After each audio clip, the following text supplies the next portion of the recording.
Tikėjausi, kad tapimas mama gyvenant Portugalijoje bus pasaka. Saulė, jūra, laimė, bet tikrovė buvo kitokia.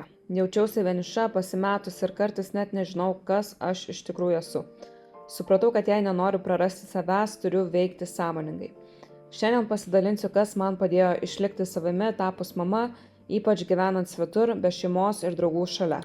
Jei jautiesi šiek tiek pasimetusi, šis video tau.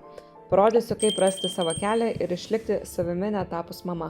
Šiandien noriu jaukiau tiesiog pasėdėti ir pakalbėti. Realiai aš turiu 5 skirtingus puodelius skirtingom kavoms. Ir bandžiau savo vyrui paaiškinti, kokį malonumą teikia, kai kava tobulai atitinka puodelį. Proporcijos viskas, pusė patirtis ir kad tai yra mažas gyvenimo malonumas.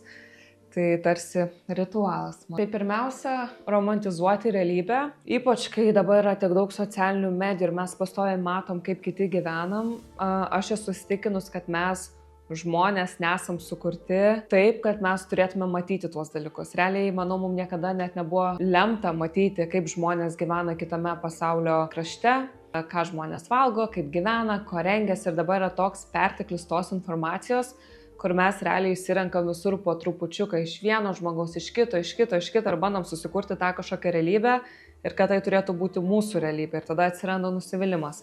Tai manau, svarbiausiai yra nustoti romantizuoti ir priimti realybę, kaip yra iš tikrųjų, nes iš socialinių medijų galima susidaryti įspūdį, kad motinystės atostogos yra atostogos, kas iš tikrųjų nėra, nes dažnai mes matom tokius pavyzdžius, kur žmonės turi labai daug pagalbos, tai yra auklės, namų tvarkytojos, senelės, tetos, broliai, draugai ir taip toliau. Ir mes niekada nežinom iš tikrųjų, kas slypi už kameros, tai todėl, manau, yra labai svarbu susigrąžinti realybę ir tai, ką mes matome ekranuose, tai nėra tiesa. Noriu pakalbėti apie tai, kad gyvenant svetur, šiaip tau yra didelis pokytis tapti mama ir auginti vaikus, bet dar papildomai prisideda papildomi sluoksniai tokie kaip kalba, jeigu tu gyveni, tarkim, šalia, kur nešneka angliškai, kur jau visiems yra tikrai kaip antra kalba ir atsiranda kalbos barjeras ir atsiranda kultūriniai dalykai, kaip žmonės augina vaikus. Tai atrodo, tu kad ir kiek dalykų aptari su savo partneriu, vyru prieš susilaukiant vaikų, kaip mes juos auginsim, kokias tavo vertybės, kaip tu reaguoji vieną dalyką ar kitą, išlenda tokie mikroskopiniai dalykai, apie kuriuos tu net nebūtum pagalvojus. Stebiu, ar nereikia eiti pas senelį. Tai realiai yra tikrai nelengva ir tikrai labai dažnai gali jaustis vieniša. Tai tas nutiko ir man, sakyčiau, kur atrodo, vėl gyvenu Portugalijoje, viskas tobula, jūra, saulė, geras oras, vyras šalia, katę savo turiu mylimą, viskas gerai. Bet kai tapau mama, tikrai jaučiausi labai vieniša ir atrodo ir yra žmonių, kurie tau padeda, ir vyro tėvai, draugai, giminės. Bet nežinau, man labai trūko to tikro lietuviško ryšio. Ilgą laiką kažkaip lyg jaučiausi kalta, kad aš viską turiu, ko gyvenime žmogui gali reikti ir kaip man čia gali būti liūdna, kaip aš čia galiu būti viena, bet tiesiog buvau savo atvira ir pripažinau, kad aš jaučiuosi vieniša ir viskas su tuo gerai. Ir ypač auginant vaikus, man toksai kartais lygiadulas būna, kad mano vaikas neišgyveno tos lietuviškos vaikystės, draugų, kurie kalbėtų lietuvių kalbą. Atvirai savo pasakiau, kokia yra realybė ir nustojau romantizuoti, kad yra taip ir taip. Ir dabar yra mano atsakomybė, kaip aš tą realybę priimsiu ir ką su ją darysiu. Portugalijoje gal šiek tiek nusivyliau tą sistemą, nes neužtenka tik saulės, jūros ir gero oro, kadangi visa motinystės atostogos sistema yra kitokia, nes mamos grįžta apie 6-9 mėnesius, kartais iki metukų ir jos jau grįžta į darbą, kas mano nuomonė yra labai anksti. Bet žmonės tiesiog neturi pasirinkimo. Tiesiog reikia eiti į darbą ir tu negali praleisti daugiau laiko su savo vaiku. Ir aš galvojau, kad gerai, mes kaip šeima priėmėm sprendimą, kad aš lieku, negrįžtu į darbą, auginu sūnelį, bet aš neįsivertinau to dalyko, kad kitos mamos tai grįžo į darbus. Ir tai reiškia, kai tu nueini į žaidimo aikštelę vidurį dienos, kad jinai bus tuščia ir kad tu nesutiksi kitų savo vaiko amžiaus vaikų, ar tai pasakiau. Ir kad tikrai gali būti liūdna. Tai realiai reikia labai įsivertinti tuos dalykus ir tikrai labai reikia daug asmeninės stiprybės ir daug asmeninio darbo, kad pereiti visą šitą laikotarpį. Nes tada vis tiek, kai nėra tos palaikymo sistemos, kuri būtų sukurta būtent mamoms pirmais gyvenimo vaiko metais, tai čia, sakyčiau, tikrai nėra tokių teatriukų, koncertų mažiesiems, žaidimo kambarių ir turi kažkaip verstis ir galvoti, ką daryti ir kaip tą laiką išnaudoti naudingai, suteikti tiek, kiek tu nori savo vaiko iš tos edukacinės prasmės ir iš to viso vystymosi. Tai tas tikrai iš tikrųjų buvo nelengva, ta pati pradžia buvo nelengva, bet galiausiai aš supratau, kad aš turiu sąmoningai valdyti situaciją. Tai yra kaip yra, atrodo, aš užsikuitus toj motinystėj ir savo identiteto ir suvokiau, kad tai turiu daryti sąmoningai ir įdėti daug pastangų. Tai tas iš tikrųjų mane tai paskatino būti dar labiau produktyvesnė, dėlioti savo dieną, turėti aiškią rutiną, priimti labai aiškius sprendimus ir noriu pabrėžti, kad tai atsirado ne iš kažkokio aplinkos spaudimo, bet tas atėjo iš manęs pačios ir aš suvokiau, kad tai yra mano atsakomybė. Aš kuriuosi savo gyvenimą ir neužtenka tik tai, kaip ir minėjau, saulės, jūros, gero maisto. Tikrai gali būti psichologiškai sunku ir tu turi įdėti papildomai labai daug darbo. Tai tos mamos, kurios gyvena užsienyje, manau, tikrai gali mane suprasti ir pritarti. Labai norėčiau išgirsti jūsų nuomonę, ar irgi išgyvenant panašius jausmus. Tai jeigu aš negaliu kontroliuoti sistemos kažkokios, pavyzdžiui, nepakeisiu aš dabargi Portugalijai viso motinystės atostogų įstatymo. Yra kaip yra, pasižiūriu, ką aš galiu kaip mama padaryti.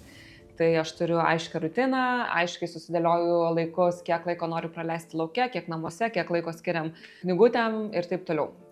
Ir socialiniam interakcijom. Tai čia atsiranda sunkioji dalis, nes, kaip minėjau, mano vaiko amžiaus, kažkaip ne taip skamba, 1 metų, 2 metukų vaikai, jie yra darželiuose ir nebus, kad tu išeini gatvę ir susipažinsi, nebus, kad tu nueisi kažkokį teatriuką susipažinsi.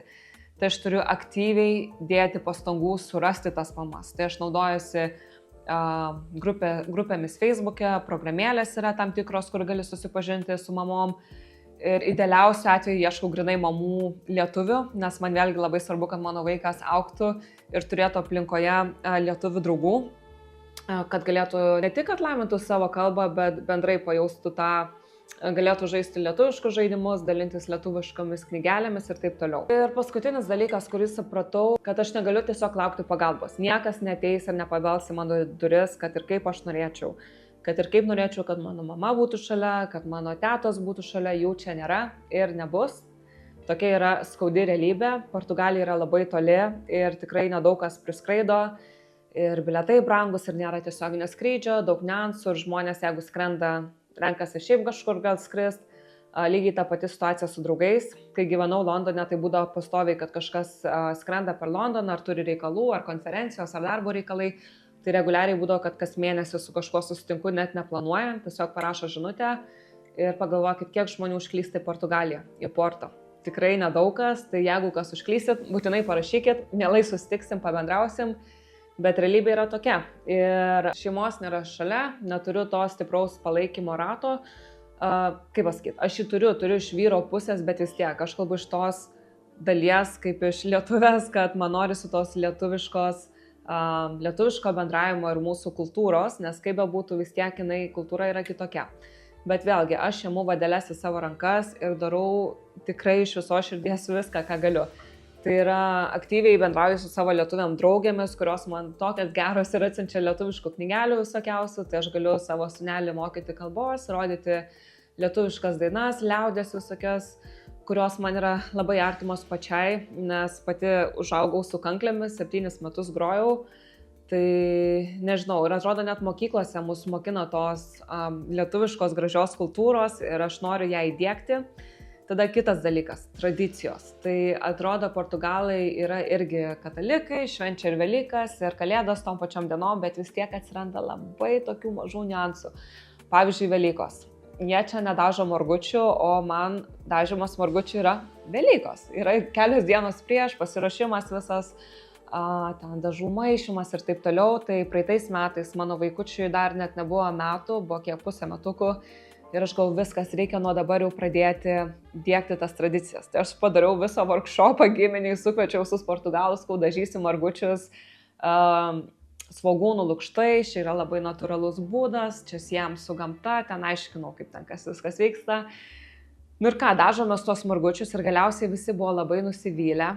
kadangi jie tikėjosi, jeigu tu uždedi raudoną gėlytę ant kiaušinio, tai ta spalva persikels. Ir visi, čia nesąmonė, visi oranžiniai, bla bla bla. Ir tada galiausiai gausim, mes iš vis nevalgom baltų kiaušinių, nu žodžiu. Tai, tokie maži dalykai. Ta prasme, atrodo paskui gal ir juokingai, bet, nežinau, jie mane kažkaip paliečia giliai širdį, nes atrodo, jie tokie natūralūs turėtų būti, bet jie nėra. Nors ir aš stengiuosi vien dėl savo vaiko, nes aš nenoriu, kad mano vaikas augtų ir užaugtų ir sakytų, aš Portugalas. Aišku, jis galės rinktis, bet aš manau, mano kaip mamos pareiga yra įdiegti tas vertybės ir savo kultūrą, kalbą, tradicijas. Tai, žodžiu, šiais metais be to dažysim vašku kiaušinius, tai žmonės galės išsirinkti spalvas ir tikiuosi bus smagiau.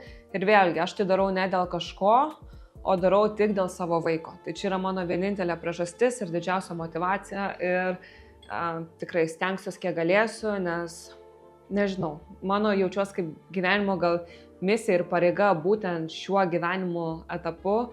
Tai aš noriu būti tokia mama, kad mano vaikas augtų kūrybingoje aplinkoje ir gautų visus įrankius ir galėtų pažinti ir eksperimentuoti. Ir aš šitą darbą žiūriu labai su didelė atsakomybė, nes noriu, kad mano sūnelis turėtų pačius gražiausius atsiminimus iš savo vaikystės. Ir galvodamas, kad gal ir gyvenau Portugalijoje, bet vis tiek žinau, kaip mes dažom margučius. Ir jeigu kada važiuosim į Lietuvą ar susitikti su draugais, nebus jis balta varna ir žinos, kaip visas procesas vyksta. Kalbu ir kava šala. Tai, žodžiu, įsiplečiau čia pat tas Velykas ir kiaušinius, bet ne kiaušiniuose čia esmė ir aš tikiuosi, jūs tą puikiai suprantat. Tai apibendrinant noriu pasakyti, kad kartais stipriausiai tavo versija atsiranda būtent iš to, kai tu neturi palaikymo. Ir nėra į ką atsiremti, bet tu jauti, kad tau reikia judėti į priekį ir yra tik tavo pasirinkimas. Ar tu kursi savo gyvenimą, ar verkšlensi, skūsies, ten draugė, mamom. Vėlgi, aš neskau, kad tu turi ten būti perdėtai pozityvi, yra svarbu ten ir nulieti ašarų posmą ir viską. Aš jau savo vyrui išaiškinau, kad man kas kelis mėnesius užeina tokie laikotarpiai, kai aš labai pasilgstu tos Lietuvos, kaip bebūtų. Kaip čia pasakyti, aš visą gyvenimą šiaip žinojau, kad aš gyvensiu užsienyje ir kursiuos, nežinau, santykius kažkur svetur, bet vis tiek, tai yra didelė mano dalis, tai yra įaugę į kraują ir tu negali išrauti to. Ir aš niekada neneigiu ir aš, kaip pasakyti, toks žmogus, kur matau grožį tikrai daug kur ir matau tiek Lietuvoje, tiek Portugalijoje yra milijonas gražių dalykų. Tai kartais tikrai būna iššūkis viską subalansuoti ir susidėlioti. Žodžiu. Tai ačiū labai, kad žiūrėjot ir susitiksim kitą kartą. Iki!